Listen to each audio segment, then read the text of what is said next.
सुनो कहानी में आपका स्वागत है। और मैं फिर एक नई कहानी लेकर आया हूँ और कहानी का नाम है एकता में बल। तो आइए शुरू करें कहानी एकता में बल। किसी गांव में किसान रहता था। उसके 4 पुत्र थे। किसान बहुत ही मेहनती था। यही कारण था कि उसके सभी पुत्र भी अपने हर काम को पूरी मेहनत और ईमानदारी से किया करते थे। लेकिन परेशानी यह थी कि किसान के सभी पुत्रों की आपस में बिल्कुल भी ना बनती थी। वो सभी छोटी छोटी बात पर आपस में लड़ते झगड़ते रहते थे। अपने पुत्रों के झगड़े को लेकर किसान बहुत परेशान रहता था। किसान ने कई बार अपने पुत्रों को इस बात के लिए समझाने का प्रयास किया, लेकिन उसकी बातों का चारों भाइयों पर कोई असर नहीं होता था। धीरे धीरे किसान बूढ़ा हो चला, लेकिन उसके पुत्रों के आपसी झगड़ों का सिलसिला ख़त्म होने का नाम ही नहीं ले रहा था। ऐसे में एक दिन किसान ने एक तरकीब निकाली और पुत्रों के झगड़े की इस आदत को दूर करने का मन बनाया। उसने अपने सभी पुत्रों को आवाज़ लगाई और अपने पास बुलाया। किसान की आवाज़ सुनते ही सभी पुत्र अपने पिता के पास पहुंच गए। उन्हें समझ नहीं आ रहा था कि उनके पिता ने उन सभी को एक साथ क्यों बुलाया है। सभी ने पिता से उन्हें बुलाने का कारण पूछा। किसान बोला, आज मैं तुम सभी को एक काम देने जा रहा हूँ। मैं देखना चाहता हूँ कि तुम में से कौन ऐसा है जो इस काम को बहुत अच्छे से कर सकता है। सभी पुत्रों ने एक सुर में कहा, पिताजी, आप काम देना चाहते हैं, दीजिए, हम उसे पूरी मेहनत और ईमानदारी से करेंगे। बच्चों के मुंह से यह बात सुनकर किसान ने अपने बड़े बेटे से कहा, जाओ और बाहर से कुछ लकड़ियां उठाकर ले आओ। किसान ने अपने दूसरे बेटे से एक रस्सी लाने को कहा। पिता के बोलते ही बड़ा बेटा लकड़ियां लाने चला गया और दूसरा बेटा रस्सी लाने के लिए बाहर की ओर दौड़ा। थोड़ी देर बाद दोनों बेटे वापस आए और पिता को लकड़ियां और रस्सी दी। अब किसान ने अपने बेटों को बोला कि इन सभी लकड़ियों को रस्सी से बांधकर उनका गट्ठर बना दें। पिता के इस आदेश का पालन करते हुए बेटे ने सभी लकड़ियों को आपस में बांधकर गट्ठर बना दिया। गट्ठर तैयार होने के बाद बेटे ने किसान से पूछा, पिताजी, अब हमें क्या करना है।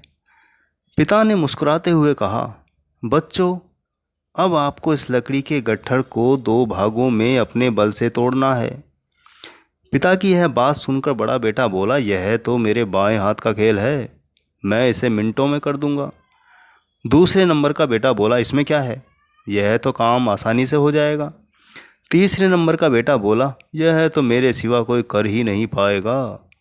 चौथा बेटा बोला, यह तुम में से किसी के बस का नहीं है, मैं तुम सब में सबसे बलवान हूँ, मेरे सिवा यह काम और कोई कर ही नहीं सकता। फिर क्या था, अपनी बातों को साबित करने में सभी जुट गए और फिर चारों भाइयों में झगड़ा शुरू हो गया।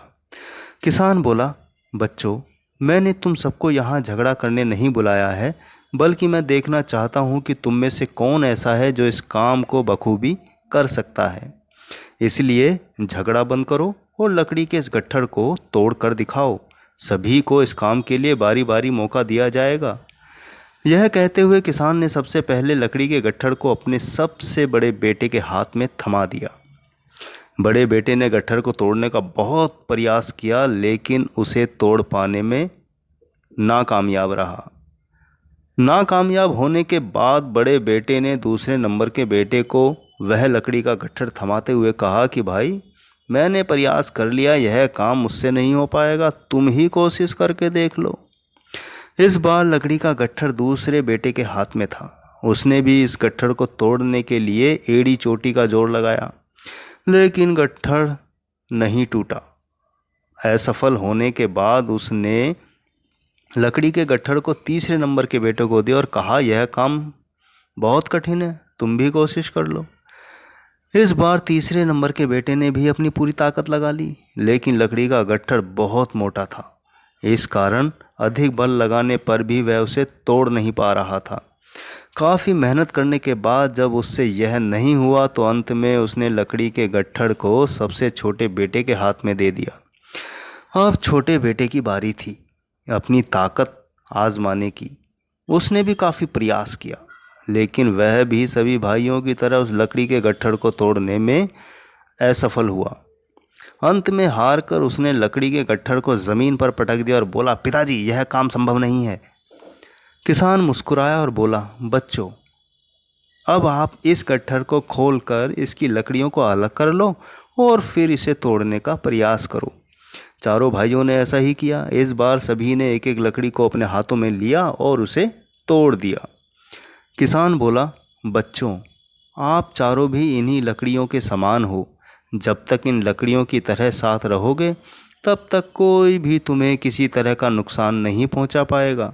लेकिन अगर तुम लोग लड़ते झगड़ते रहोगे तो इन अकेली लकड़ियों की तरह आसानी से टूट जाओगे। किसान की यह बात सुनकर सभी बच्चों को समझ आ गया था कि पिता उन्हें क्या समझाना चाहते हैं। सभी पुत्रों ने अपनी गलतियों के लिए क्षमा मांगी और वादा किया कि जीवन में फिर दोबारा कभी वे आपस में नहीं झगड़ेंगे।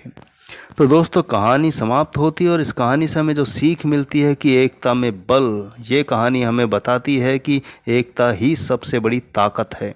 अगर हम सब एकजुट होकर रहेंगे तो कोई भी मुश्किल क्यों ना आ जाए, उसका सामना साथ मिलकर आसानी से किया जा सकता है। वहीं अगर हम एक दूसरे से लड़ेंगे और फिर अलग रहेंगे तो छोटी से छोटी तकलीफ भी ज़िंदगी पर भारी पड़ सकती है। तो दोस्तों, फिर मिलूँगा एक नई कहानी लेकर। तब तक के लिए अलविदा।